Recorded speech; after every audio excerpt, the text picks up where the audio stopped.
Hello, good day, class. This is GSP 1201/2201, use of English lecture slides.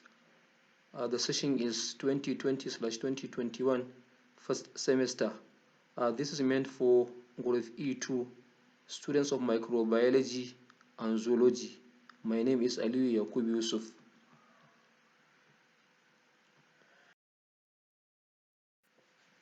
This module is the module number 2, and the title of the module is Basic Grammar. And as can be seen on the screen, this is the objective of the module. It says that the module is set to make students understand the basic rules and conventions of using words in isolation and the instructors and punctuation marks for effective spoken and written communication in English.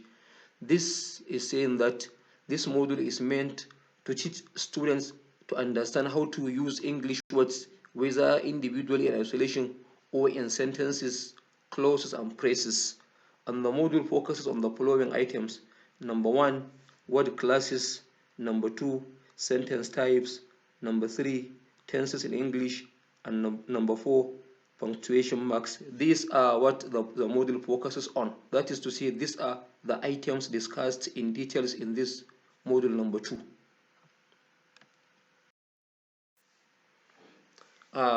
First of all, we have word classes.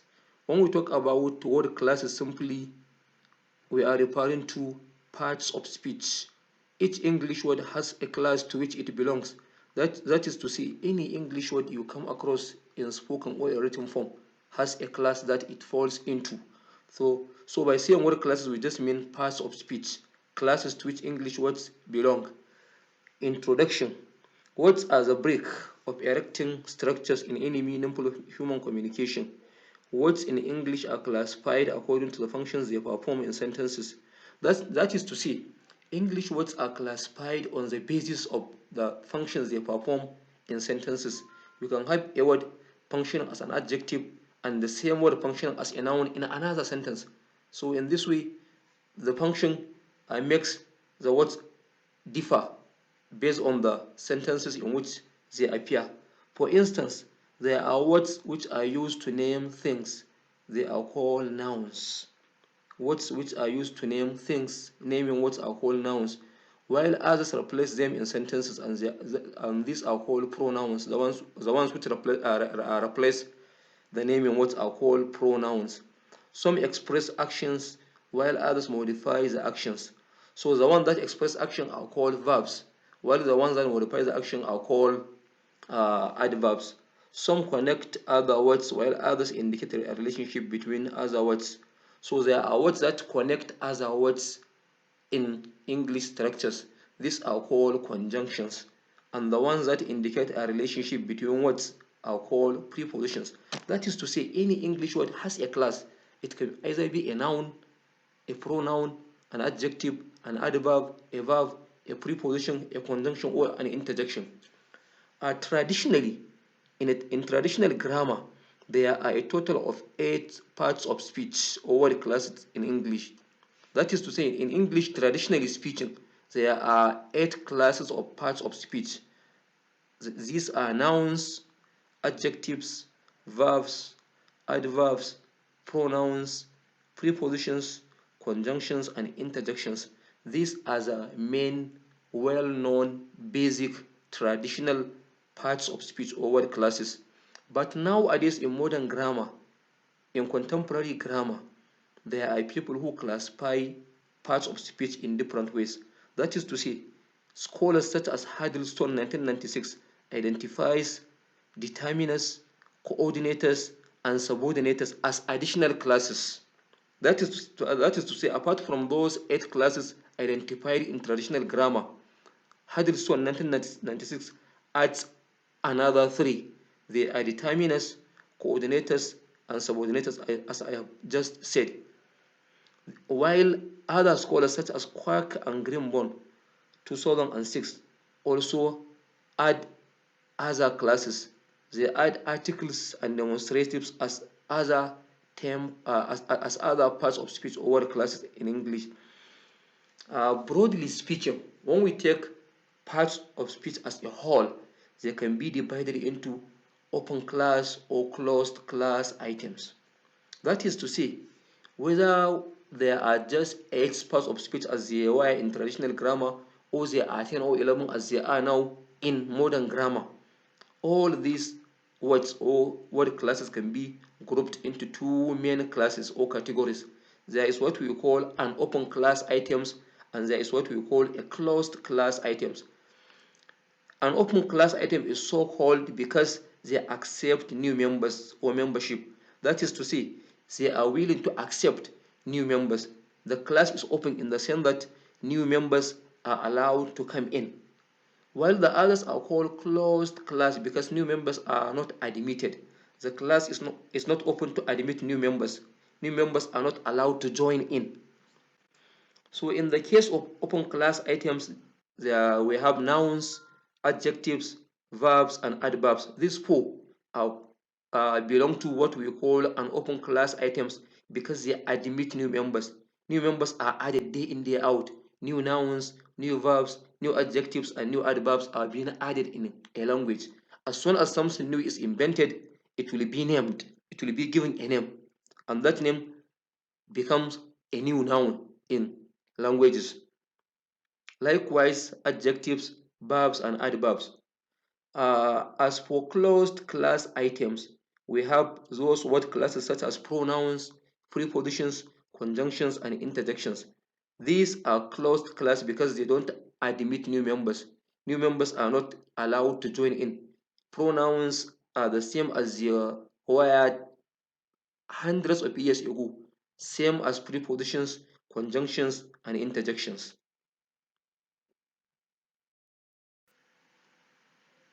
Now we are going to discuss the open class items. And like I have said, they are nouns, adjectives, verbs, and adverbs. Now we are going to begin with nouns. Nouns are names given to things, ideas, persons, concepts, etc.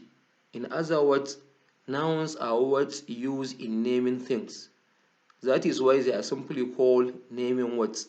Nouns are simply naming words, words which are used to name persons, ideas, places, things, animals, concepts, and so on and so forth. These are nouns, words which are used to name items. Nouns are classified in various ways. In other words, there are classification of nouns. There are many types of nouns. The first one is proper nouns, which names specific things and begins with capital letters such as Musa, Lagos, Monday, November, etc. So proper nouns are those nouns which are used to name specific things, not general, and they are written usually beginning with capital letters such as names of people, Musa for example, Lagos name of place, Monday name of days, November name of month, and so on and so forth. So any noun that is specific to a particular person or to a particular place or to a particular thing, that noun is a proper noun because it refers to something which is specific and it begins in capital letter when it comes to writing. The next noun is the common nouns. Common nouns refer to general names given to persons or things of the same kind. Unlike proper nouns, these are commonly shared by persons or objects that have something in common. As opposed to proper nouns which name things specifically. Common nouns are general in the sense that they name things generally. Things of the same kind are named using common nouns. Nouns such as woman, chair, table, car, etc. These are common nouns. They can belong to any person or item or thing of the same category, unlike proper nouns that are specific. The next one is abstract nouns. Abstract nouns refer to qualities, emotions, actions, and conditions, and other things which can neither be seen nor touched. That is why they are called abstract nouns. They refer to things that cannot be seen, things that cannot be touched, and neither can they be felt. They are abstract qualities such as joy, anger, honesty, happiness, beauty, sadness, patience, sorrow, and so on. All of these are things which we cannot see. We cannot see joy, we cannot see anger, we cannot see happiness or honesty or patience or sorrow.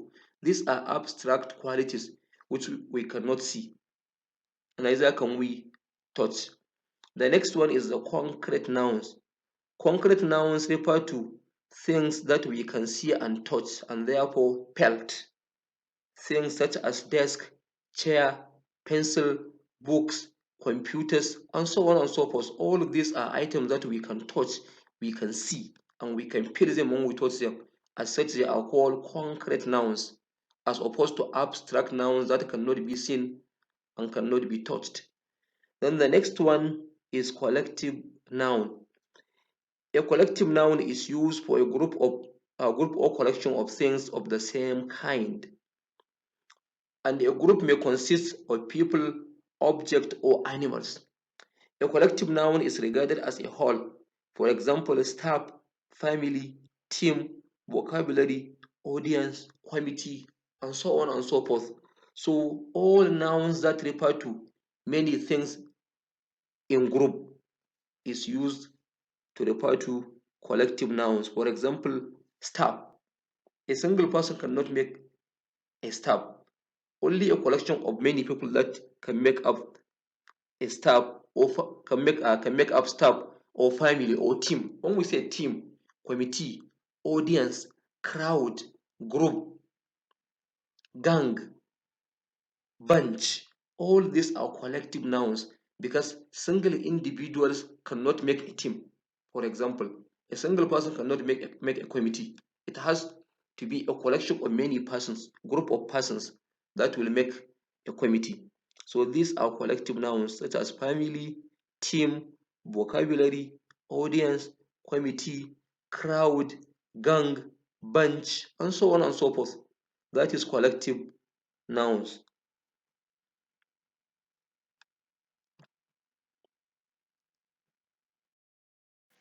Uh, Still in the open class items, the next word class is adjectives. Adjectives too are words that admit new members. As such, it belongs to open class items. These are words which describe a noun or pronoun. That is to say, adjectives are words which are used to describe, to qualify, to add information about a noun or a pronoun. As such, they are regarded as modifiers because they modify nouns or pronouns. In English, adjectives generally come before the nouns they qualify or modify. In English language, in most cases, adjectives appear before the noun or pronoun they modify. For example, a brave hunter. Brave here is the adjective and it modifies the noun hunter. A beautiful girl. Here, beautiful is the adjective and it modifies the noun girl. A good work. Here, good is the adjective and it modifies the noun work. So, in English, generally, adjectives appear before the nouns they modify. Adjectives are classified into many types, but here there are some that are discussed in this slide. The first one is demonstrative adjectives. They are used to point out the particular persons or things to whom we are referring. Demonstrative adjectives are adjectives which are used to point out a specific person or thing we are talking about. In English, we have four demonstrative adjectives. There is this, there is that, there is these, and there is those. This and that are singular, while these and those are plural. This is used to refer to something that is close to the speaker, while that is used to refer to something that is far away from the speaker. So if I say this book, I mean this book that is close to me as I am speaking. But when I say that book, I mean the book that is far away from where I am as I am speaking. So Here we have two sentences using demonstrative adjectives. That man is my brother. That man is my brother. Meaning that man who is far away, who I can see from where I am standing, is my brother. While this woman is kind and gentle. This woman, meaning the woman is close to me as I am speaking. So this woman is kind and gentle. In other words, what I am saying is this: demonstrative adjectives are used to point out things, especially in relation to how close or far away they are with the speaker. This is singular. Its plural is these. While that is plural is singular, it is plural is those. So this and these are used to describe things that are close to the speaker, while that and those are used to describe things that are far away from the speaker. The second adjective here is interrogative adjectives, and as the name implies, interrogation means asking question. So these adjectives are used to ask questions about nouns they describe. They are called interrogative because they ask questions about the nouns they describe. For example, whose biro is that? Whose biro is that? Here our interrogative adjective is whose. Whose, because whose is the word used to ask question. Another example, which of my auntie is dead? Which of my auntie is dead? This which is uh, an interrogative adjective because it is the word used to ask question. Other examples of interrogative adjectives are what, why, how, when, where, and so on. All those words that are used to ask question are called interrogative adjectives. The next one is possessive adjectives. Possessive adjectives. Possessive adjectives are used to show possession or to indicate ownership. They are used to indicate who owns what, who owns this or that item. They are used to indicate ownership or possession of items. For example, my auntie is dead. My auntie is dead. My here is the possessive adjectives because it shows that the auntie or aunt belongs to me. She is my auntie. So it indicates that I have the possession or ownership of my auntie. His car is in good condition. His car is in good condition. Here the possessive adjective is his. His indicates that the car belongs to no one else but to him. So his car, it is his car. So the car belongs to him. He owns the car. He has the ownership of the car. Other examples of possessive adjectives are has, our, their, your, and so on and so forth. All these words which are used to indicate who owns what are called possessive adjectives. And finally, on this slide, we have descriptive adjectives. They are called descriptive because they are used to describe things. They are used to qualify, to modify, to add information, to give the quality of the nouns they describe. For example, he bought a brown car. A brown car. Brown car. This word brown is used to indicate the quality, the description of the car. It gives us the color of the car. It describes or add information about what type of car we are talking about. Another example, they are very happy.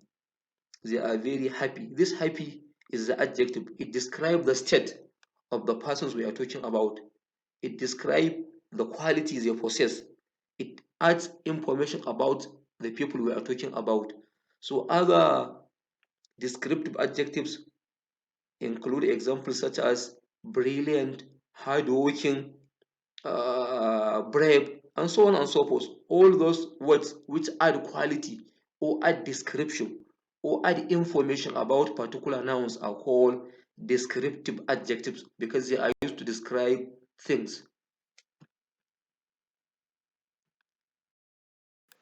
Still on adjectives, here we have functions of adjectives.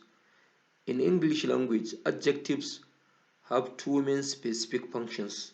there is an attributive function, and there is a predicative function. The first is the attributive function. This happens when an adjective appears before the noun it modifies. When that happens, when an adjective comes before the noun it modifies, then it is performing an attributive function. For example, the fair lady, fair lady. Fair is the adjective, it comes before the noun lady, therefore it functions in an attributive way. Another example, the big man, the big man.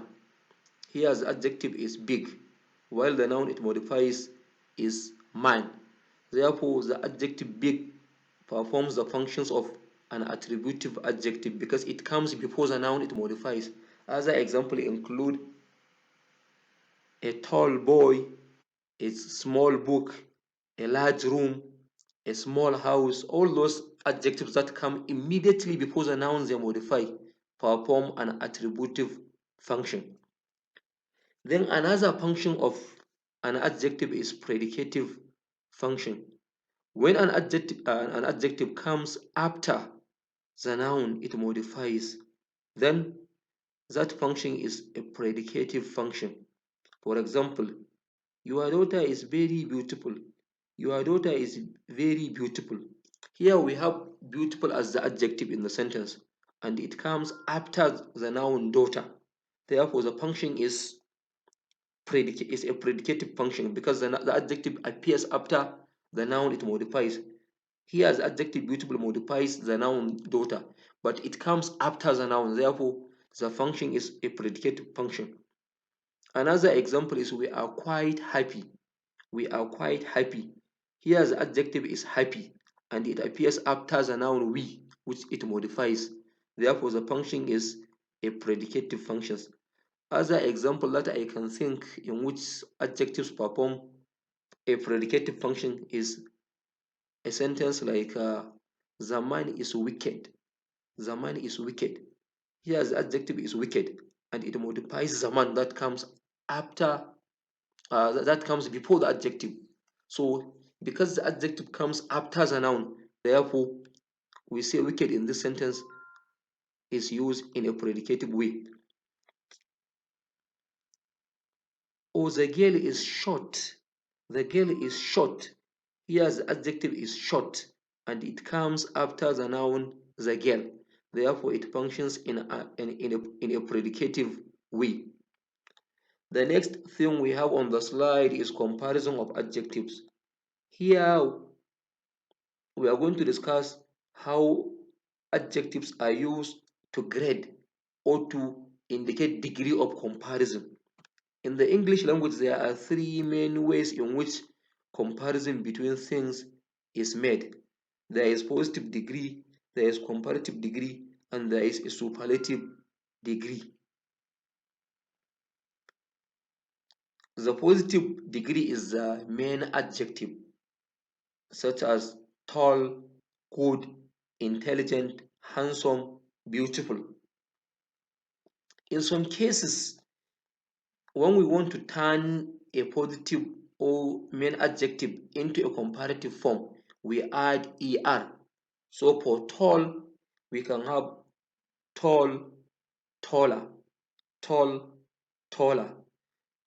For superlative, we add est. Therefore, tall, taller, tallest. Tall is the positive form. Taller is the comparative form. Tallest is the superlative form. We can have small, smaller, smallest. Small is the positive form. Smaller is the comparative form, and smallest is the superlative form. We can have big, bigger, biggest. Big is the positive form, bigger is the comparative form, and biggest is the superlative form. Or short, shorter, shortest. Then there is also what we call an indirect comparison, like I mean an irregular comparison. Good, better, best. Good, better, best. In this case, we don't add er or est to form comparative and superlative forms respectively. Instead, we use different ways: good, better, best, bad, worse, worst, intelligent, more intelligent, most intelligent, beautiful, more beautiful, most beautiful, understanding, more understanding, most understanding, incredible, more incredible, most incredible. These are different uh, degrees of comparison of adjectives. We can have a positive degree, that is the main adjectives, then we can have the comparative form, and finally the superlative form. So far we have discussed nouns and adjectives as two of the often class items. What we are left with are verbs and adverbs. Now we are going to discuss verbs on this slide. Verbs are action words. This is the simplest definition of the word verb.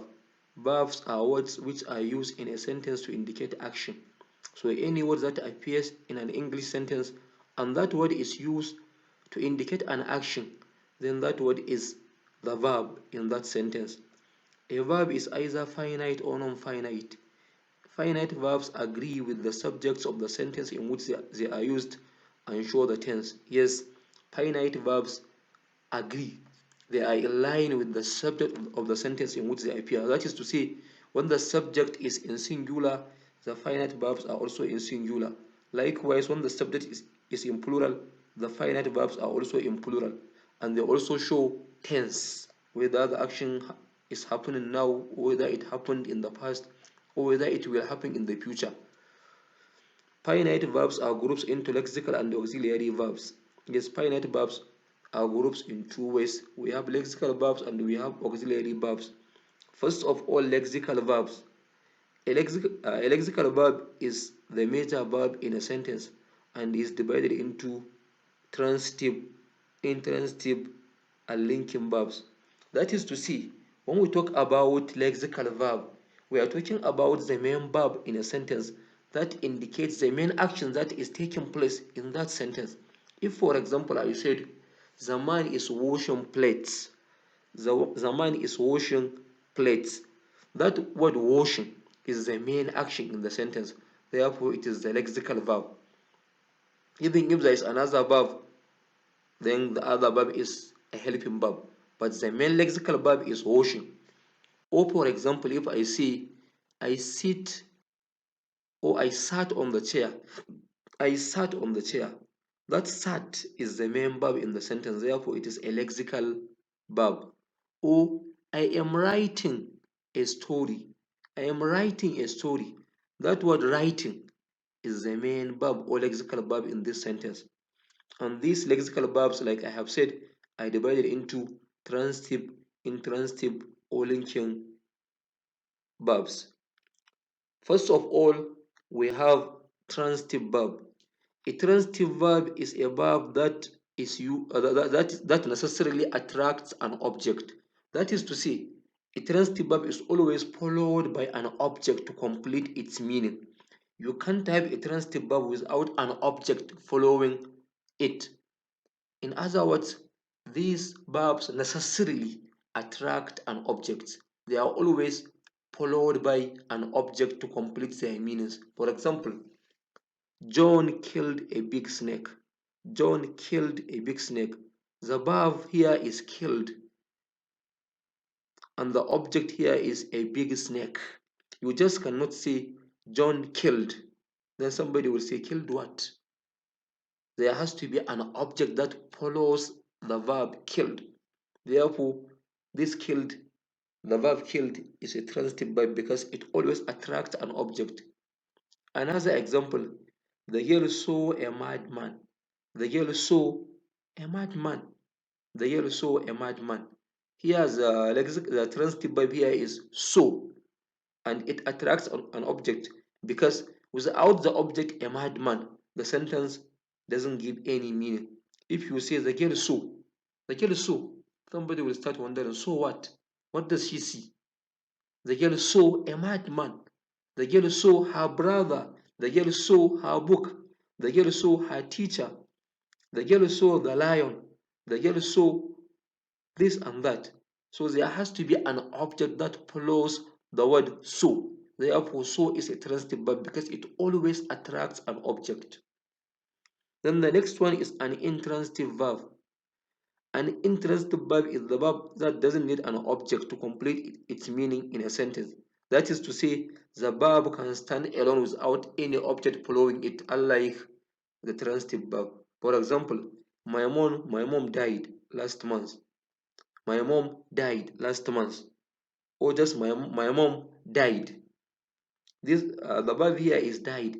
Died doesn't need any object. It can stand without any object following it. You can just say my father died, my mom died, my brother died, without adding anything, and the sentence remains complete. Therefore, died here is an intransitive verb. Somebody may start wondering, but we have last month, isn't that an object? No, last month is not an object, it's a complement. So it is not an object. Another example is it rained yesterday. It rained yesterday. It rained yesterday. The verb here is rained. We can just say it rained. Oh, it doesn't rain. It rained without adding anything. And the sentence is complete. Even if we have yesterday, yesterday here is not an object, but rather it's an adverbial. Another type of finite verb is linking verb. Linking verb. Linking verb. A linking verb is a verb that connects the subject of a sentence to its complement or predicate to indicate the state of being of the subject. These verbs are used to link or to connect the subject of the sentence and the complement or predicate of the sentence to indicate the state of being of the subject. For example, lawyers are liars. Lawyers are liars. Lawyers are liars. The linking verb here is are. Are is a linking verb because it links lawyers and liars. It connects the subject and the predicate. My daughter is pretty. My daughter is pretty. The linking verb here is because it connects my daughter and pretty. Or if, for example, I said the teacher is humble. The teacher is humble. Or teachers are humble. Teachers are humble. This word are is the linking verb because it connects teachers and humble. Here is a continuation of verb as a word class. Here we have auxiliary verbs. When we talk about auxiliary verbs, we are talking about verbs which are used to help the lexical verbs to form tenses or to indicate doubt, possibility, necessity, or obligation.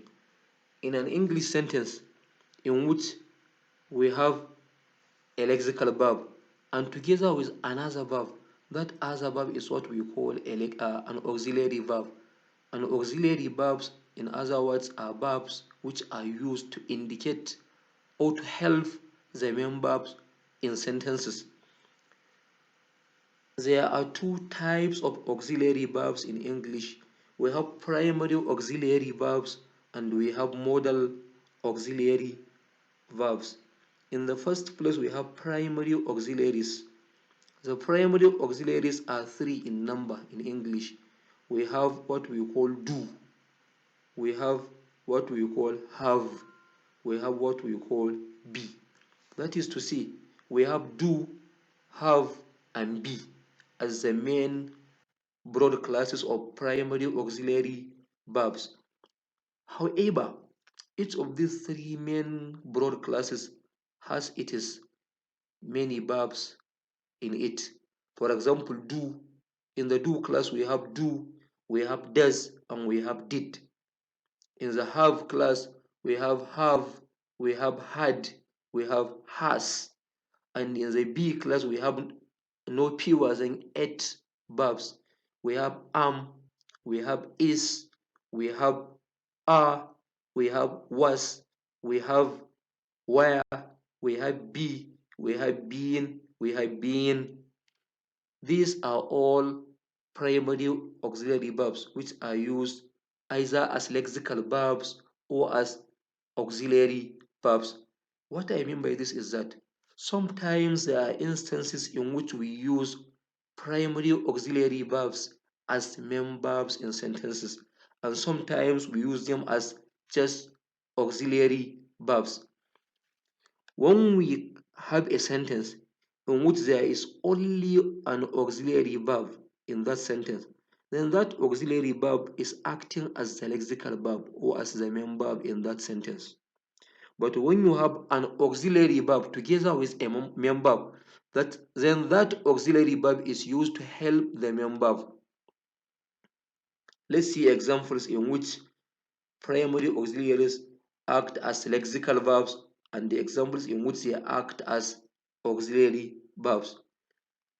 First of all, look at example in which they act as lexical verbs. For example, she is here. She is here. Here there is only is, which is an auxiliary verb in this sentence. Therefore, it acts as the lexical or main verb in this sentence. Another example, Musa does the cleaning. Musa does the cleaning. The only verb here is does, and does is a primary auxiliary verb. But because there is no any other verb apart from it, therefore it acts as the lexical or main verb in this sentence. Another example, I had a boring experience there.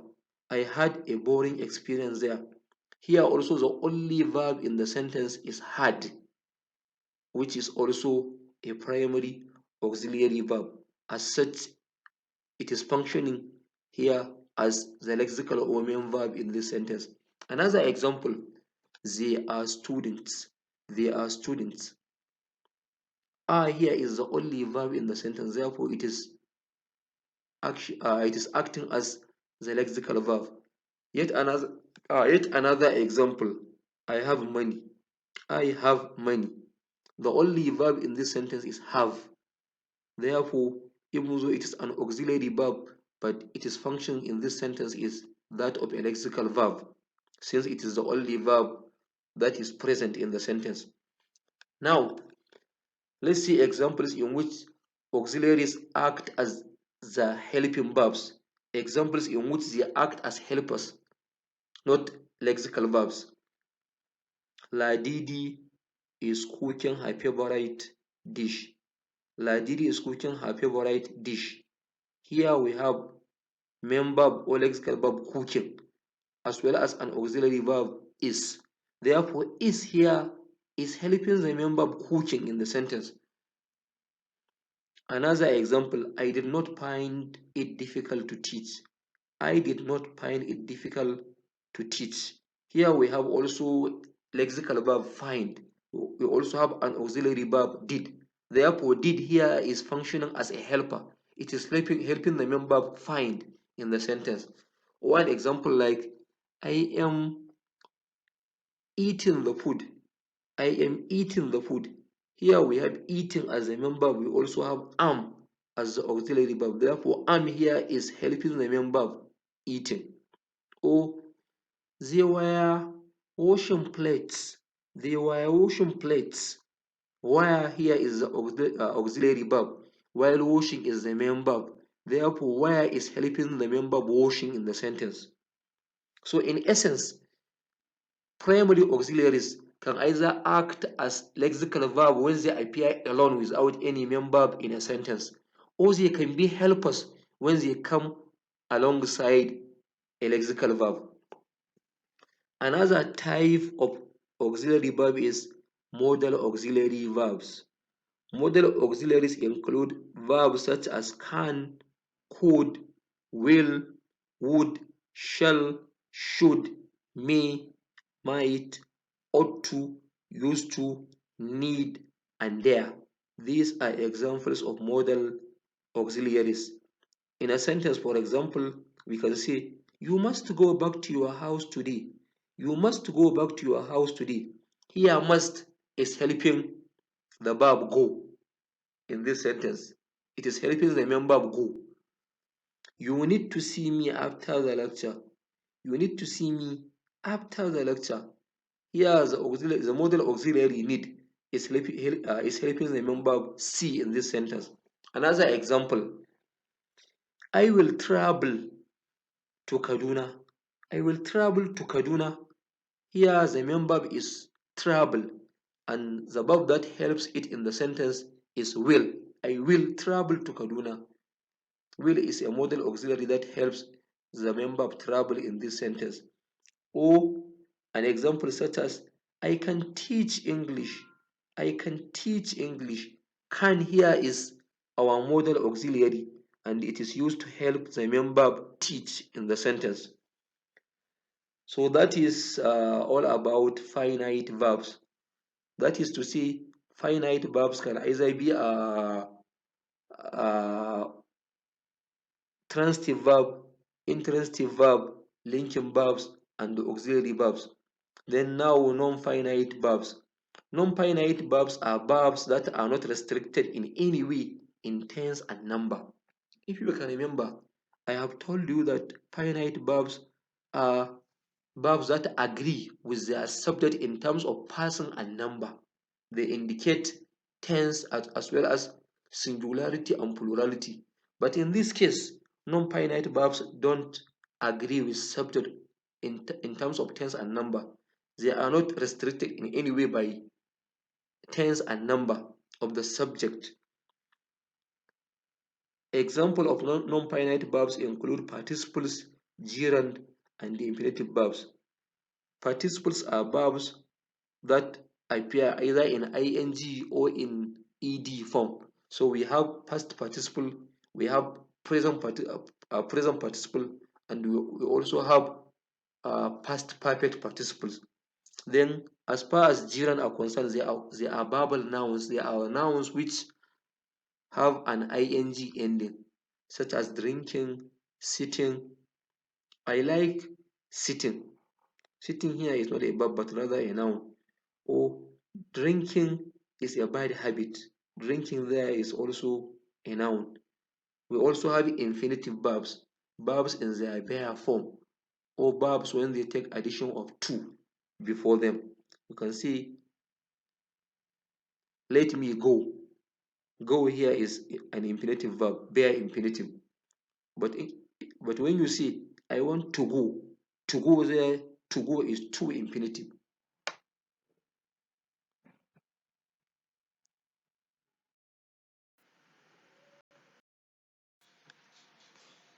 Now we are on to the closed class items.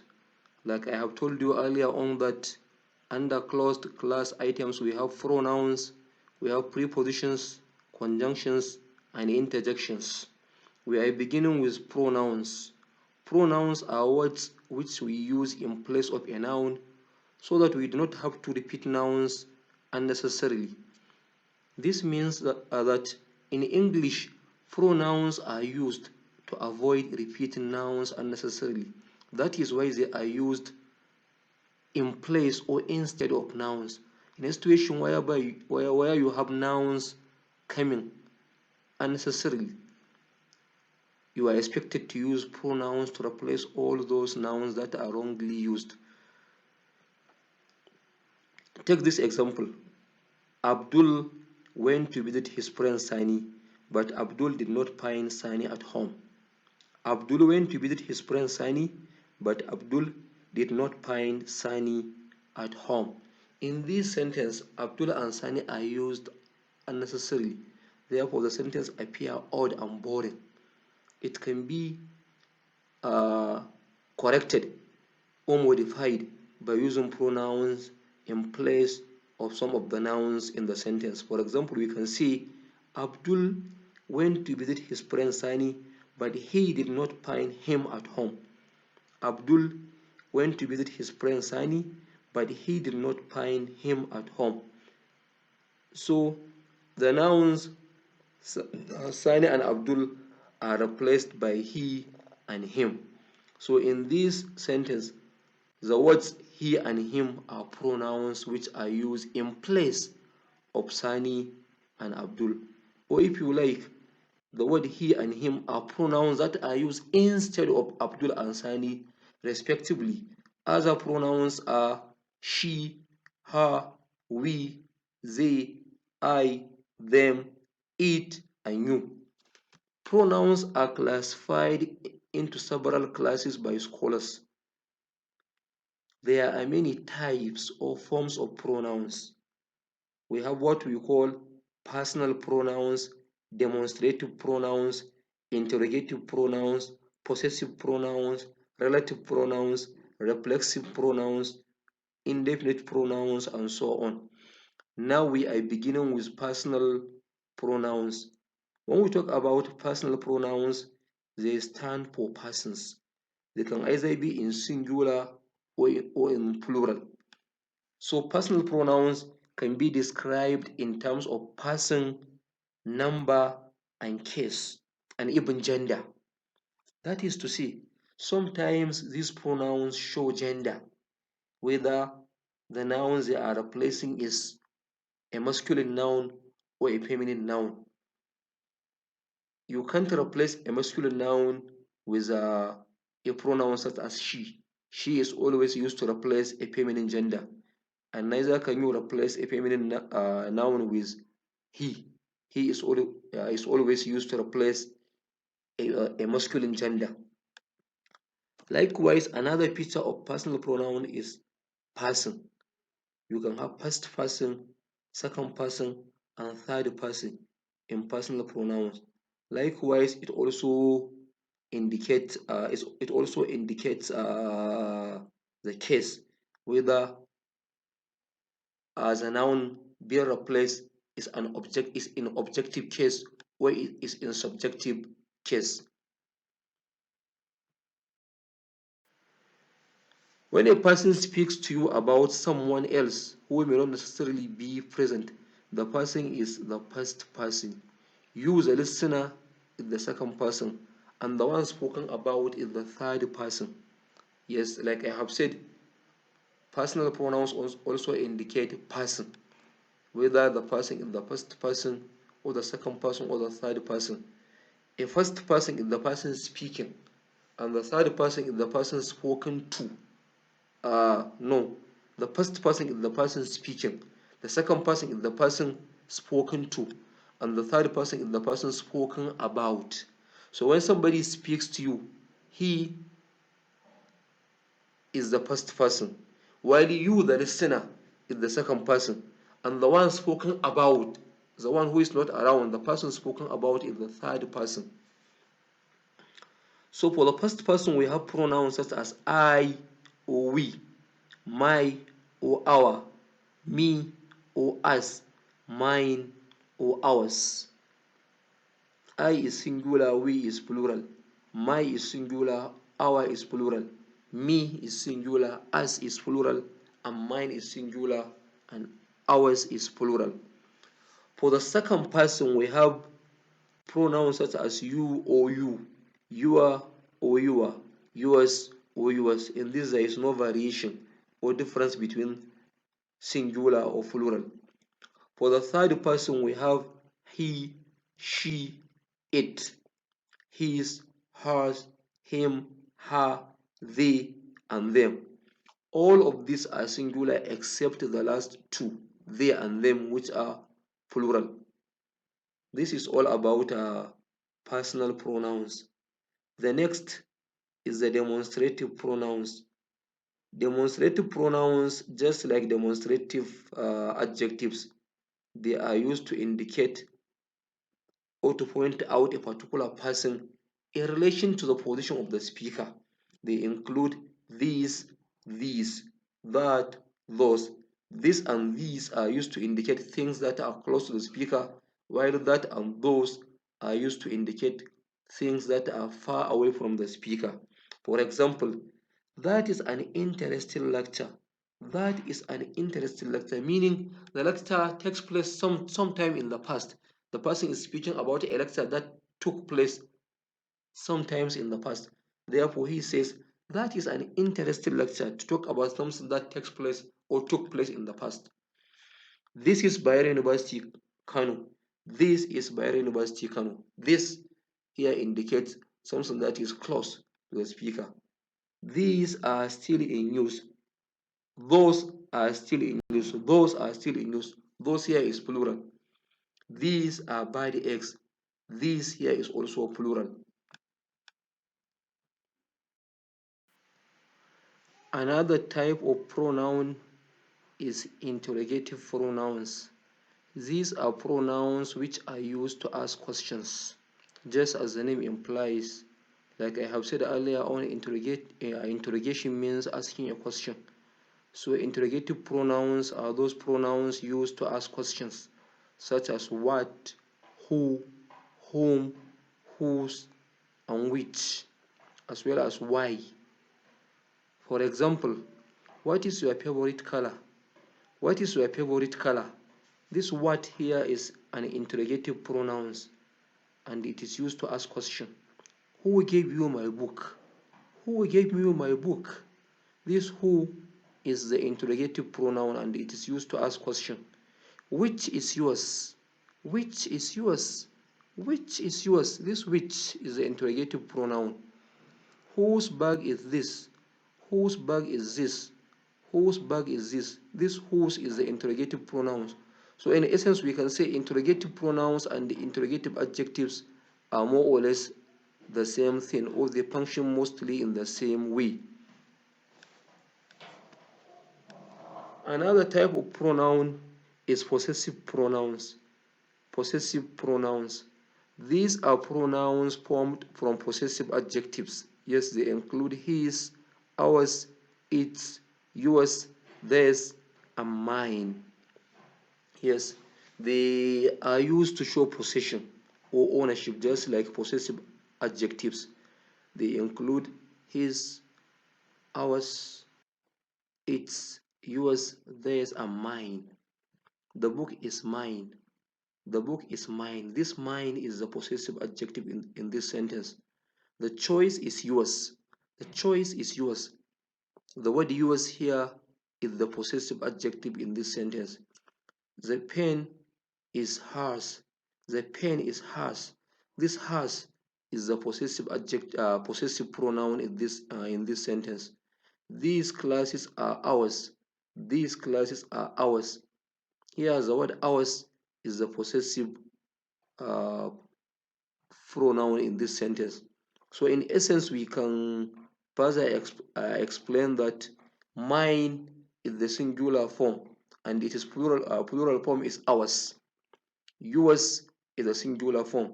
It is plural form is yours also. Likewise, uh, his or has singular forms, while their plural form is theirs. Another type of pronoun is relative pronoun. Relative pronouns. Relative pronouns are similar to interrogative pronouns, except that relative pronouns introduce subordinate clauses called relative clauses, and at the same time connect them with the main clauses. This means that when we talk about relative pronouns, we are talking about pronouns that look similar to interrogative pronouns, only that in this case, they don't ask question. Rather, they introduce subordinate clauses and they also join together the subordinate clauses and the main clauses instead of asking question as in the case of possessive interrogative pronouns. In this case, for example, when you see, he is the lecturer that chased his students away. He is the lecturer that chased his students away. Or he is the lecturer who chased his students away. Here, that, here, or who in this sentence is not used to ask any question, but rather to introduce the relative clause and also to connect the main clause and the relative clause. These are chairs which I told you about. These are chairs which I told you about.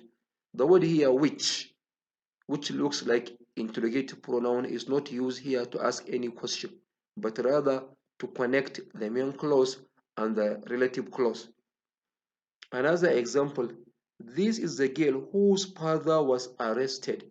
This is the girl whose father was arrested. Here the word whose, though it looks like an interrogative pronoun, but it is not used to ask any question, but rather it is used to introduce the relative clause and also to connect the relative clause together with the main clause, which is this is the girl. The last example, this is the man who gave me a lift. This is the man who gave me a lift. Here the word who is not used to ask any question as in the case of interrogative pronouns, but rather it is used as a relative pronoun to introduce the relative clause who gave me a lift and to connect it with the main clause, this is the man. And finally, we have another type of pronoun called reflexive pronouns. These are pronouns which have a suffix such as self in singular or selves in plural.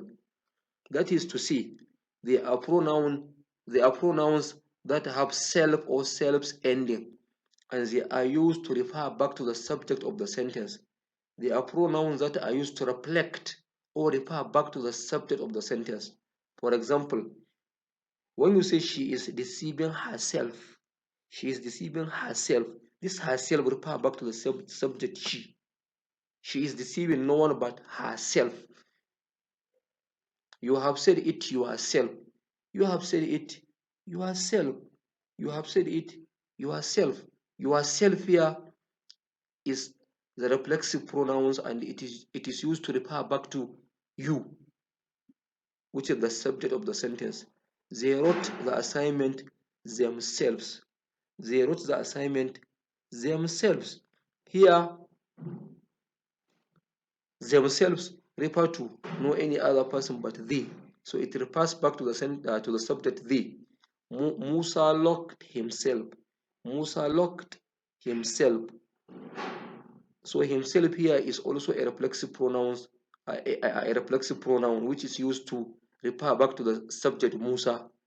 They ended up hurting themselves. They ended up hurting themselves. They ended up hurting themselves. In this case, the word themselves refer back to the as the subject of the sentence. One thing to further explain here is this. When we have self, S-E-L-F, the reflexive pronoun is in singular. But when we have selves, S-E-L-V-E-S, then the reflexive pronoun is in plural, as can be seen in all these examples on this slide. The next word class or part of speech is preposition. It also belongs to the closed class items. A preposition is a word used with a noun or pronoun to show their relationship with some other words in a sentence. A preposition together with a noun or pronoun which is its object form what is called a prepositional phrase. When we talk about a preposition, we're talking about a word which is used together with a noun to show relationship with some other words in a sentence. When a preposition is used together with a noun or a pronoun, it forms what we call a prepositional phrase. For example, look at these sentences. Abdul gave gave the book to Maryam. Abdul gave the book to Maryam.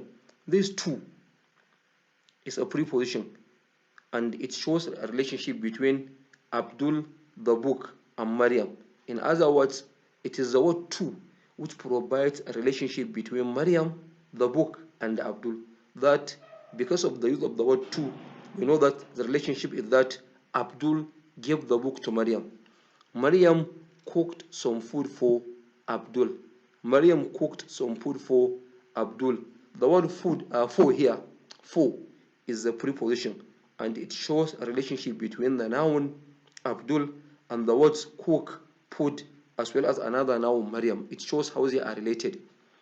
In the above sentences, to and for are prepositions like I have just explained, and to Maryam and for Abdul are prepositional phrases. Yes, to and for are prepositions, but to Maryam and for Abdul are prepositional phrases because we have to Maryam, combination of to and a noun, combination of a preposition and a noun, or for Abdul another preposition and another noun.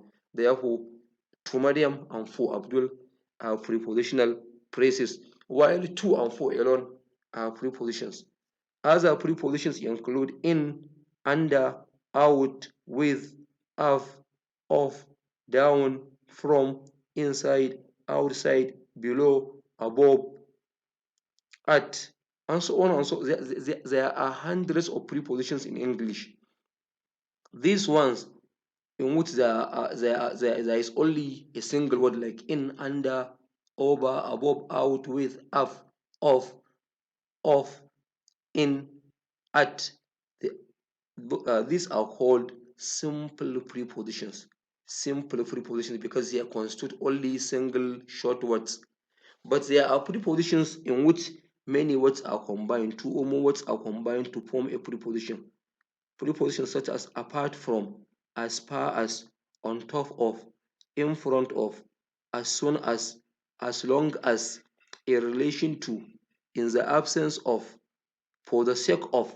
All these are called complex prepositions because they constitute a number of words. They are made of of a number of words. They are a combination of a number of words that form the preposition.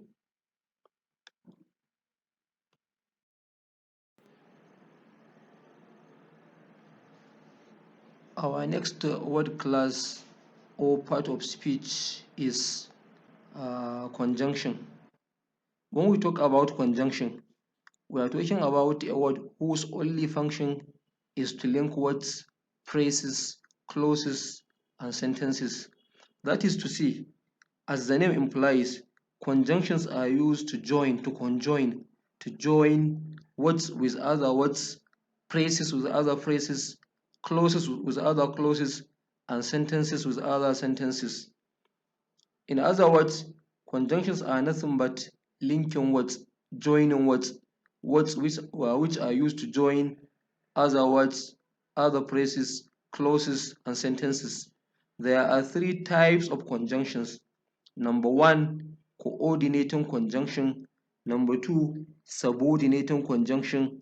And number three, correlative conjunctions. Let us now take each one of the three and discuss it in more detail. The first one is coordinating conjunction. This conjunction links elements that are of equal status.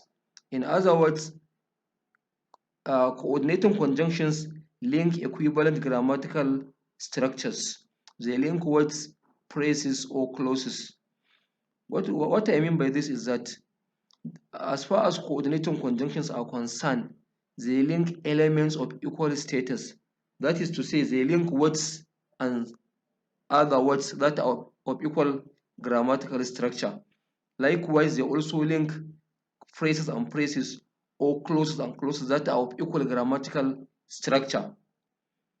Example of these conjunctions include and, but, or, so, for, and so on. Now let us look at each of the examples in sentences. First, and serves to add an item to another. We use and to add one item to another item. In this example, we have Musa and Isa are dancing. Musa and Isa are dancing. This and in this sentence links Musa and Isa, two different nouns, because they have the same equal grammatical structure. They are both nouns. So and is used to link them up. Number two, but. But is another coordinating conjunction which is used to link up uh, different grammatical structures. But is used to provide a contrast, to provide a difference or contrast between two items. For example, he invited her, but she refused. He invited her, but she refused. This but links up he invited her and she refused. So he invited her, but she refused. So here we have two different grammatical structures. He invited her, she refused, which are linked up by the coordinating conjunction but to introduce contrast that she doesn't honor his invitation, but rather she refused or declined his invitation. Another coordinating conjunction is O. O serves to provide an alternative. That is to say, we use O to provide an alternative or a choice between two or more items. In a sentence like this, she either passes or fails this exam. She either passes or fails this exam. This O is used to link up passes and fails. She either passes or fails this exam. So passes and fails are linked up using O to indicate alternative that she has a choice to either pass the course or to fail the course. Another coordinating conjunction is so. So is used to serve or to lead to consequences. In other words, we use so to explain consequences of a particular action or event. In a sentence, Mustafa is tired, so he went straight to bed. Mustafa is tired, so he went straight to bed. This so links up Mustafa is tired and he went straight to bed. Mustafa is tired, so he went straight to bed. We use so to link up the two different sentences. Mustafa is tired, he went straight to bed. But so in the sentence is used to indicate the consequences of Mustafa being tired. That because he is tired, the consequence is that he went straight to bed. That is coordinating conjunction. The next type of conjunction is subordinating conjunction. These are words that connect subordinate clauses to main clauses.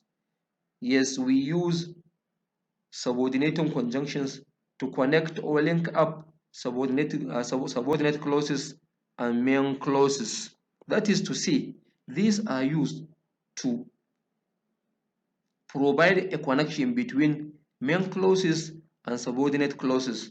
They include conjunctions like if, since, because, as, unless, before, while, though, although, unless, and so on and so forth. There are many examples of subordinating conjunctions. Let us now use them in sentences. I have been here since 4 o'clock. I have been here since 4 o'clock. I have been here since 4 o'clock. This word since is the subordinating conjunction and it is used to link up main clause I have been here and subordinate clause since 4 o'clock. Another example, we are going to write a test before they come. We are going to write a test before they come.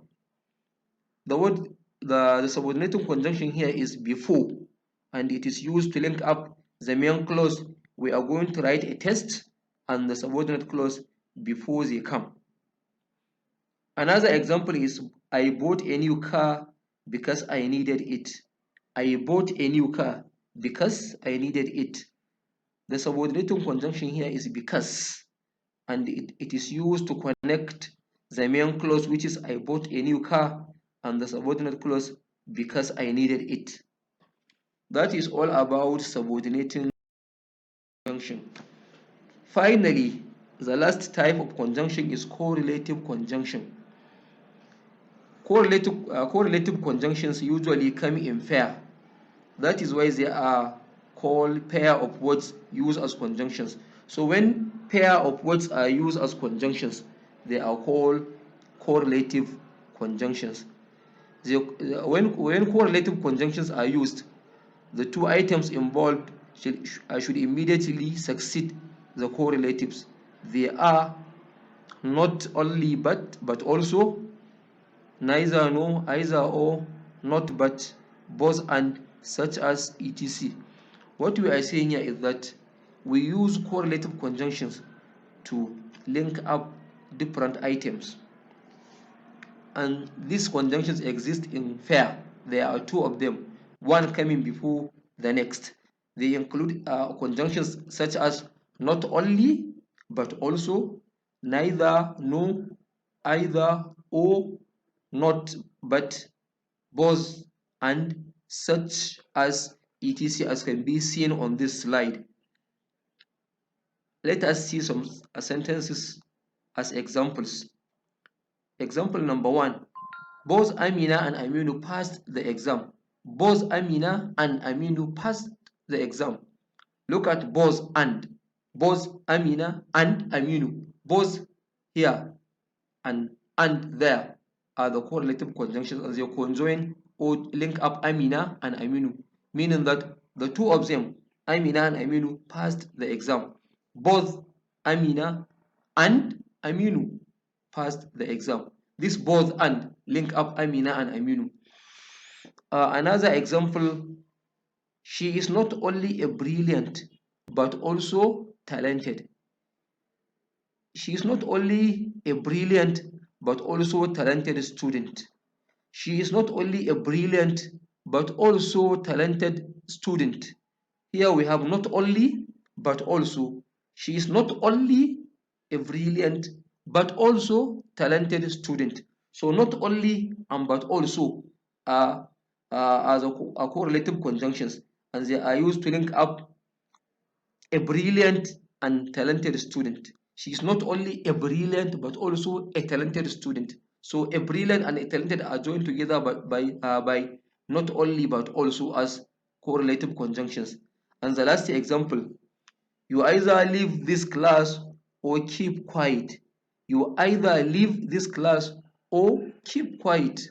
Here we have either and or as our correlative conjunctions, and they are used to join together or link up leave this class or keep quiet. Leave this class and keep quiet. You either leave this class or keep quiet. So the items joined here are leave this class and keep quiet. Either leave this class or keep quiet.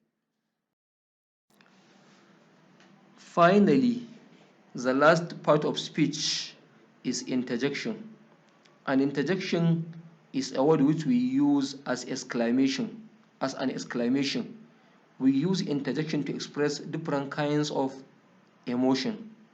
That is to say, interjections are used to express our feeling, and the feeling can be that of surprise, pain, fear, anger, joy, agreement, admiration, warning, and or disagreement. So interjections are all those words which are used to express different kinds of emotion, which can either be positive emotions or negative emotions.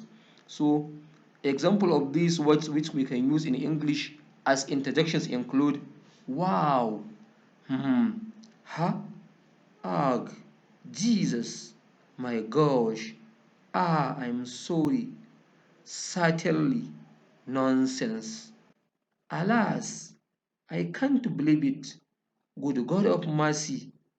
All these are different interjections in English. These are words which we use to express our emotion, our inner feeling. And this inner feeling can be positive or negative, can be in form of surprise, pain, fear, anger, joy, anxiety, agreement, bewilderment, perplexity, and so on and so forth. Different kinds of feelings that can be shown using expressions are all known as interjections. And these are some examples as we have just discussed on this slide.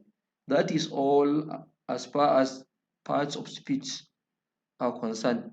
We have so far discussed nouns, adjectives, pronouns, verbs, adverbs, prepositions, conjunctions, and interjections. Then next, what we are going to discuss are sentence or classification of sentences.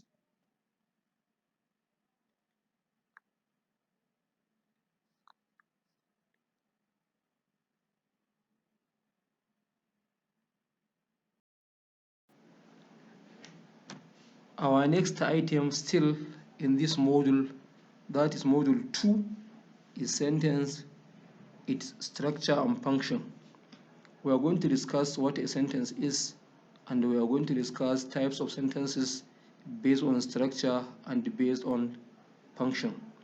But before we discuss sentences, let us now follow and explain the hierarchical order of elements in English. That is to say, as far as English is concerned, grammatical items have a particular hierarchy or order in which they are arranged. In the first place, a word is the least element, followed by a phrase one step above, then a clause, followed by a sentence as the largest element. What I mean by this is that when we are to rank elements in English language, a word comes first, then followed by a phrase. A phrase is a structure that is a grammatical structure that is higher than a word. Then what follows a phrase is a clause. A clause is one step above a phrase. Then finally a sentence, which is the largest grammatical structure, and it is one step above a clause. In other words, when you take it from top to bottom, first of all we have sentence at the top. Below it we have clauses. Below clause we have phrases, and below clauses we have words. Words are the least or the first grammatical element in terms of rank, while sentences are the highest or the topmost grammatical structure in the English language. What this means is that a sentence can be divided or broken down into many clauses. Likewise, a clause can be split or broken down into many phrases, and phrases can also be broken down into many words. Remember that what we have discussed in parts of speech are different individual words, that is their grammatical classes, word classes, the classes to which each an individual English word belongs to. But now we are going to discuss the structure of the English sentences. We are going to discuss a step that is higher than that of the individual words. Before we discuss sentences as a whole, we are beginning with phrases and then clauses. Then we move to the largest structure, which is the sentences. Although our main concern in this module is to discuss sentences in detail, but we think it's important to discuss some structures below the sentence. That is, we are talking about phrase and clause, which are structures below the sentence. First of all, a phrase. A phrase is a group of related words which does not convey a complete meaning because it has no subject and a finite verb. Yes, when we talk about a phrase, we are talking about a group of words that doesn't convey a complete meaning. It doesn't give a complete meaning because there is no subject and there is no finite verb. In other words, a phrase is only a part or a fraction of a sentence. It is not a complete sentence. We can see some examples here. A noisy class, a conducive atmosphere for learning, a good idea, behind the door. All these are only part or portion of a sentence. When you take any of these examples alone, they cannot give a complete meaning because there is no subject and there is no finite verb. They don't convey a complete sense or meaning, and they can only be taken as a part or portion or fraction of another sentence. When we take the first one, a noisy class, it can only form part of a sentence. You can say, I hate a noisy class. So a noisy class here is just a phrase because it can only form part of a sentence, but it cannot stand alone and give any meaning. When we take the second example, a conducive atmosphere for learning, you can say BUK has a conducive atmosphere for learning. BUK has a conducive atmosphere for learning. So a conducive atmosphere for learning is only a phrase. it is only a part of a sentence, but it doesn't give a complete meaning alone. The same as a good idea or behind the door. Then here we have types of phrase. A phrase can be divided into different types, such as noun phrase, adjectival phrase, verbal phrase, adverbial phrase, and prepositional phrase. Because our concern is not on phrases, that is why we don't spend a lot of time discussing these types of phrases. As can be observed, this classification is closely tied to the function of different word classes or parts of speech, as we have discussed earlier. What this is saying is that noun phrase has more or less the same function or structure as nouns. Adjectival phrase also has the same function largely as adjectives. Verbal phrase also has the same function as verbs. Adverbial phrase has the same function as adverbs. And lastly, prepositional phrases also have the same function as preposition. That is to say, any structure here, be it noun phrase, adjectival phrase, verbal phrase, adverbial phrase, or prepositional phrase, has the same function as the word classes to which it belongs. From words and phrases, now we are going to discuss a clause. Unlike a phrase which functions solely as a word, yes, unlike a phrase mostly functions solely just as a single individual word. A clause is a group of words containing a subject, a verb, a modifier, and in certain circumstances, even an object. That is to say, when we talk about a clause, we are not talking about meaningless or expressions that don't have any complete meaning. Rather, we are talking about a group of words with a subject, a verb, a modifier, and sometimes even an object. That is to say, a clause has a meaning, but its meaning is dependent on something else. It can't give meaning alone, or the meaning is suspended unless or until it is attached to another thing. Look at these examples. Because Mary is there. Because Mary is there. Somebody will start wondering, what happens because Mary is there? When we say, while he was driving a car, while he was driving a car, while he was driving a car, somebody will ask, what happens while he was driving a car? Although we came late, all these are examples of clauses. There is a subject, there is a verb. If you look at these examples, Mary is there. Mary is the subject. Is the verb. While he was driving a car, he is the subject. Was driving is a verb. A car object. So you can see the structure looks like that of a sentence. There is a subject, a verb, sometimes even an object, but the meaning is not really complete. As such, these are called clauses. A clause also has some types. A clause can be classified into two. There is what we call an independent clause, sometimes known as main clause or principal clause. And then there is what we call a dependent clause, otherwise known as a subordinate clause. The first one is the independent clause. As the name implies, this clause is independent. Is the main clause. It doesn't depend on anything. It is independent in that it can stand on its own and give a complete meaning. Look at these examples. Some students are waiting outside. Some students are waiting outside. This is an independent clause because it can stand on its own and give a complete meaning or sense. Another example, Abdul caught the ball. Abdul caught the ball. When you look at this example, Abdul caught the ball is a complete sentence because it gives a complete meaning.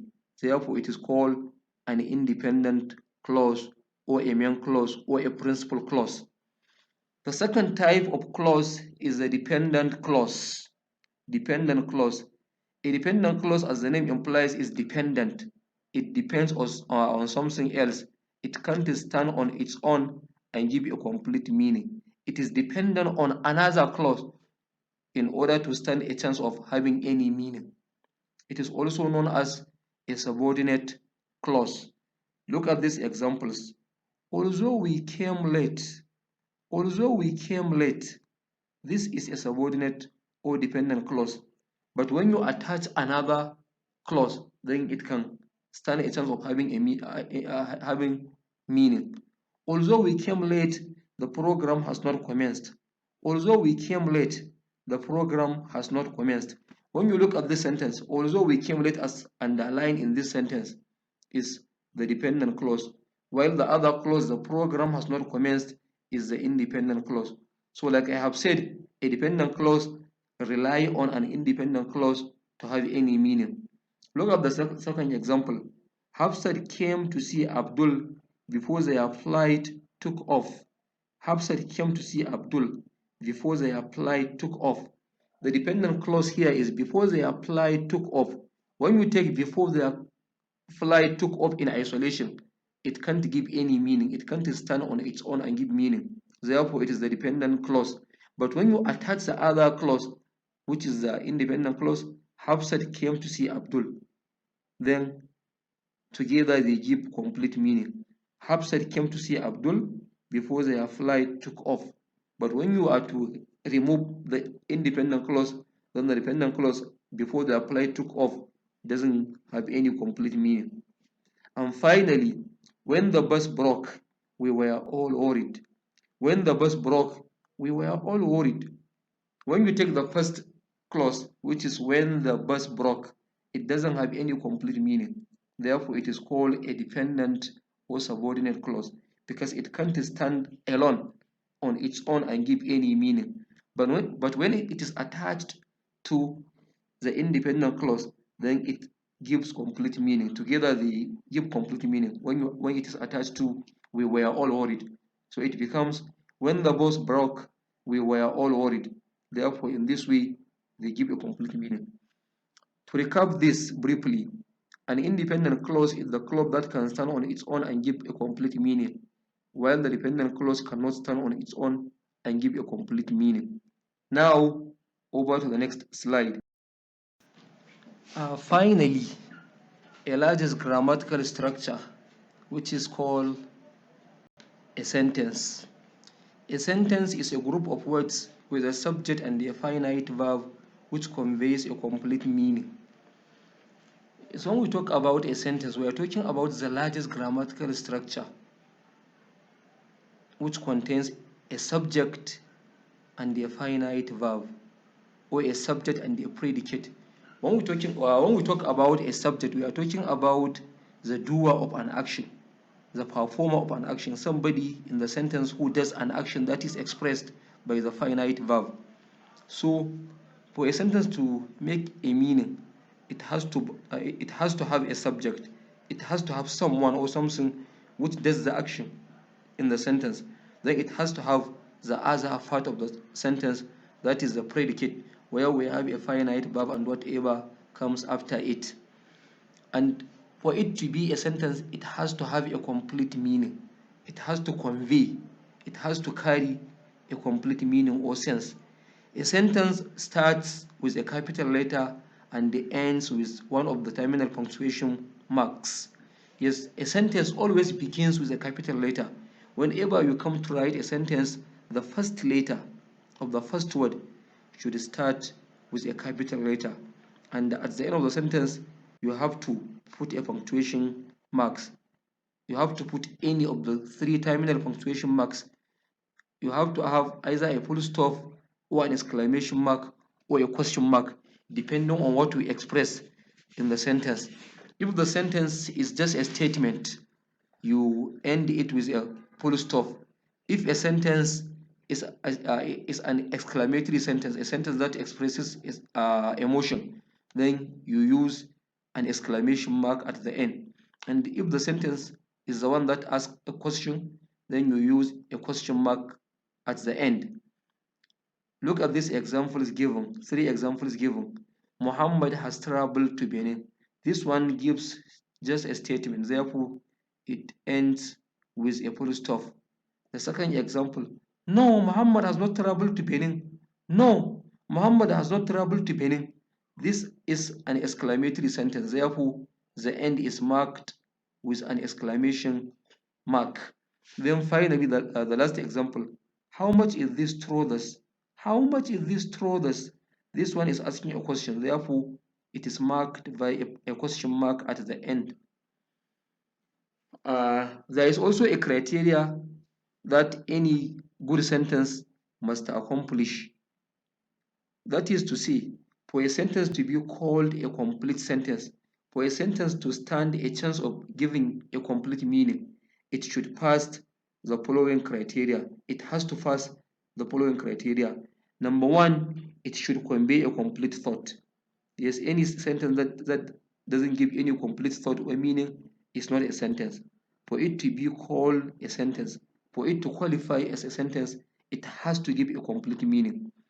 Number two, words should be arranged in an appropriate grammatical pattern.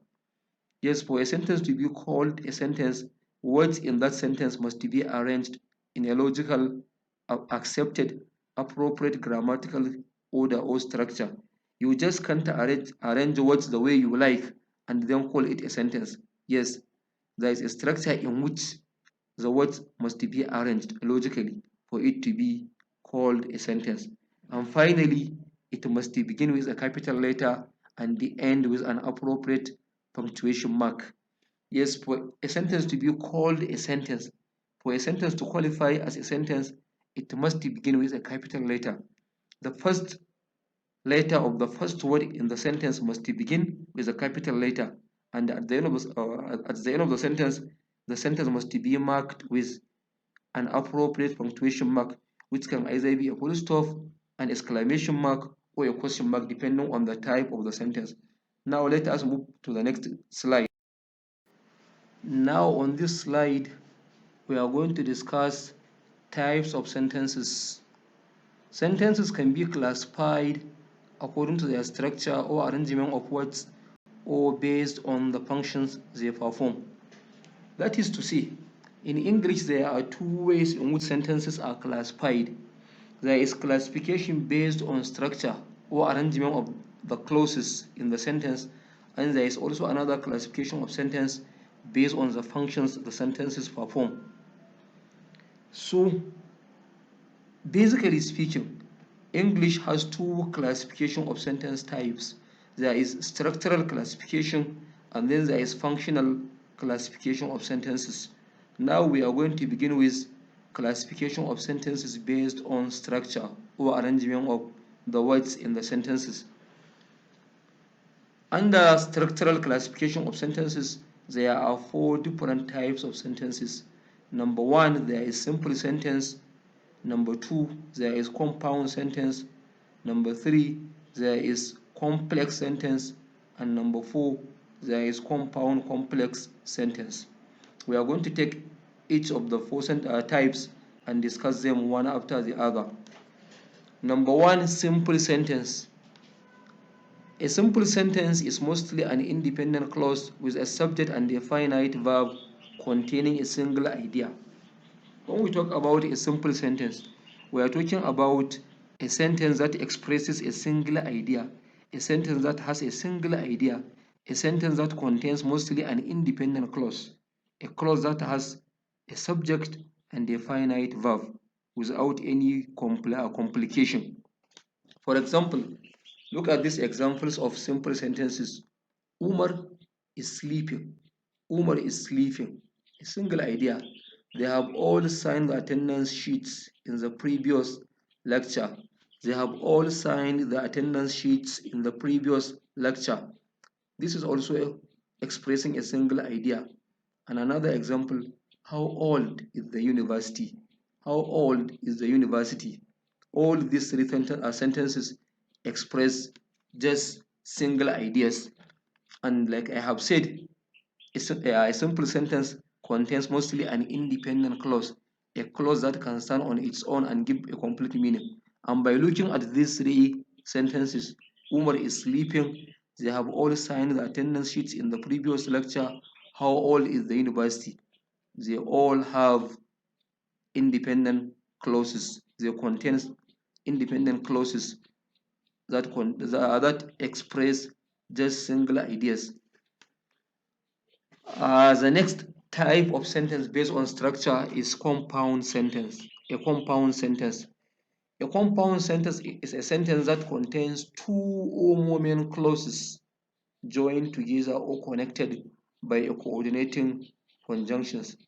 By a coordinating conjunction such as and, or, but, yet, and so on. That is to say, when we talk about a compound sentence, we are talking about a sentence that contains two main clauses, two or more main clauses that are joined together by a coordinating conjunction. These are clauses that can stand independently as sentences, but when they are joined together by using a coordinating conjunction, then they become one sentence. And when they become one sentence, they become what we call a compound sentence. A compound sentence is that sentence which contains two main clauses that are joined together into one clause by a coordinating conjunction. For example, Aliyu heard the explosion and he called the police. Aliyu heard the explosion and he called the police. Here we have two main clauses. Aliyu heard the explosion, he called the police. But because the two clauses are joined together by and, then it becomes Aliyu heard the explosion and he called the police. Therefore, this is a typical example of a compound sentence. A sentence that contains two main clauses which are joined into a single sentence by a coordinating conjunction. Another example is Maryam washed the dishes and she dried them. Maryam washed the dishes and she dried them. This compound sentence also contains two main clauses, two clauses that can stand on their own independently as sentences. But because they are joined together by a coordinating conjunction and, therefore they become a single sentence, a compound sentence. Maryam washed the dishes is the first clause, and the second clause is she dried them. But because they are joined together by and, they become a single sentence. Maryam washed the dishes and she dried them. Therefore, this has become what we call a compound sentence. And the last example is Abdul tried hard, yet he failed. Abdul tried hard, yet he failed. This sentence also contains two main clauses, two clauses that are independent, two clauses that can stand on their own and give meaning. The first one is Abdul tried hard. The second one is he failed. He failed. Yet, when they are joined together by a coordinating conjunction, yet they become a single sentence. Abdul tried hard, yet he failed. Therefore, this sentence becomes what we call a compound sentence. And the next type of sentence based on structure is a complex sentence. A complex sentence contains one independent clause with one or more dependent clause duly connected by appropriate conjunction. When we talk about a complex sentence, we are talking about a sentence which contains one independent clause, just one independent clause, and one or more dependent clause. This means that a complex sentence contains one clause that can stand on its own because it's independent, and another clause or two or more that cannot stand on their own because they are dependent. And these two clauses, the one main clause, the one or more dependent clauses, are joined together by appropriate conjunction. Let us see examples in the next slide.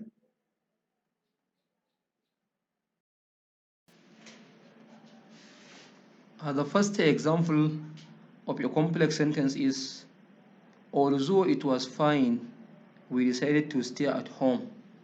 Although it was fine, we decided to stay at home. The first clause here underlined, as can be seen underlined, is the dependent clause, the one that cannot stand on its own. And the second example is the independent clause, the one that can stand on its own. So remember, we said the criteria for having a complex sentence is that there must be one main clause and one or more subordinate clauses. So here we have one main clause, which is we decided to stay at home, and one subordinate clause, which is although it was fine. So together, when we say although it was fine, we decided to stay at home, then it becomes what we call a complex sentence. The second example is Ahmad was extremely happy. Ahmad was extremely happy because he passed all his papers. Because he passed all his papers. So here we also have one main clause and one subordinate clause. One independent clause and one dependent clause. The first clause is the independent one. Ahmad was extremely happy is the main clause. Because he passed all his papers is the subordinate clause. Therefore, together when we say Ahmad was extremely happy because he passed all his papers, then it is what we call a complex sentence. Another example, even though the nation's economy has improved, most people are still complaining. Even though the nation's economy has improved, most people are still complaining. So this one also contains one main clause and one subordinate clause. The first clause is the subordinate clause, while the second clause is the main clause. Even though the nation's economy has improved, is the subordinate or dependent clause because it cannot stand on its own and give any meaning. When you take it in isolation, it doesn't give any meaning. But when you attach it to the next clause, which is the main clause, most people are still complaining, which can stand on its own and give meaning. Then together as a sentence, they become what we call a complex sentence. Even though the nation's economy has improved, most people are still complaining. It's an example of a complex sentence with one main clause and one subordinate clause. And finally, the last type of sentence based on structure is the compound complex sentence. A compound complex sentence contains two or more independent clauses plus one or more dependent clause. Two or more independent clauses plus one or more dependent clause. So in this case, what makes this different from a complex sentence is that in this case, the independent or main clauses are two or more, not one as in the case of complex sentence. In this case, there must be two or more independent clauses that can stand on their own and give meaning, plus one or more dependent clause, a clause that cannot stand on its own and give meaning. For example, let's see an example, or let's see examples. Example number one, John is a serious student. He always goes to the library to read, but he still fails most of his exams because of his overconfidence. John is a serious student. He always goes to the library to read, but he still fails most of his exams because of his overconfidence. So look at this very long sentence. John is a serious student. This one is clearly an independent clause because it can stand on its own. The second clause is he always goes to library to read. This is also another independent clause because it can stand on its own and give meaning. The third one, but he still fails most of his exams. This is a typical example of a dependent, but he still fails most of his exams. This is also another example of an independent clause because it also can stand on its own and give meaning. But the last one, because of his overconfidence, is the dependent clause. So in this sentence, we have three main clauses plus one plus one subordinate clause. Three main clauses, one subordinate clause. Three independent clauses, one dependent clause. And it satisfies the criteria of having a compound complex sentence because remember that we said a compound complex sentence contains two or more independent clauses. So in this case, we have 3 independent clauses plus 1 or more dependent clause. And in the case of this first example, we have 1 dependent clause, which is because of his overconfidence, while all the other 3 clauses are independent women clauses. The last example is, the first girl that I loved in my life was Bilchisu, who inspired me with her brilliance, and she was a school teacher. The first girl that I loved in my life was Bilchisu, who inspired me with her brilliance, and she was a school teacher. When we look at this sentence, it seems we have 2 main clauses and 1 subordinate clause. The 2 main clauses are, the first girl that I loved in my life was Bilkisu. This one can stand on its own and give meaning. The first girl that I loved in my life was Bilkisu. And another main clause is, she was a school teacher.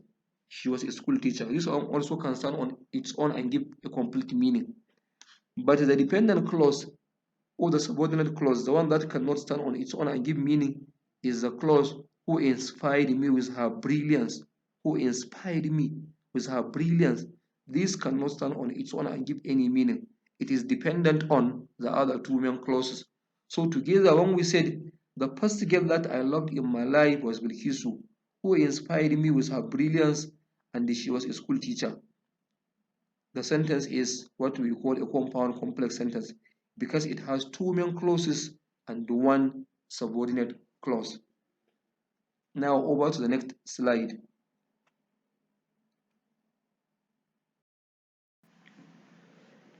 The next classification or type of sentence is the one which I said is classified based on functions of the sentence. That is to say, apart from the structural classification of sentence, we also have another classification of sentence based on the functions in which the sentences perform. So in this instance, sentences are classified based on their functions. That is why they are called functional classification of sentence. In this classification, there are 6 types of sentences. Declarative, number 1, then number 2, interrogative, number 3, exclamatory, number 4, wish, number 5, command, and number 6, request. These are the 6 classification of sentences based on the functions of the sentence, otherwise known as functional classification of sentences. Let us now take them one after the other and discuss. Number 1 is declarative sentence. A declarative sentence is a sentence which gives a statement. It just gives a statement. This is a statement which affirms or denies an idea.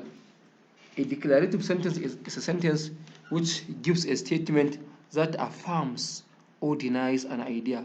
For example, when we say President Buhari has dissolved his cabinet yesterday, this one just gives a statement. It declares a statement which can be affirmed or denied.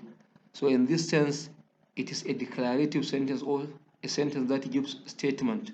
Number 2, Mustafa has not registered his courses. Mustafa has not registered his courses. This is also another declarative sentence which gives a statement. And finally, number 3, Nigeria is the richest country in Africa.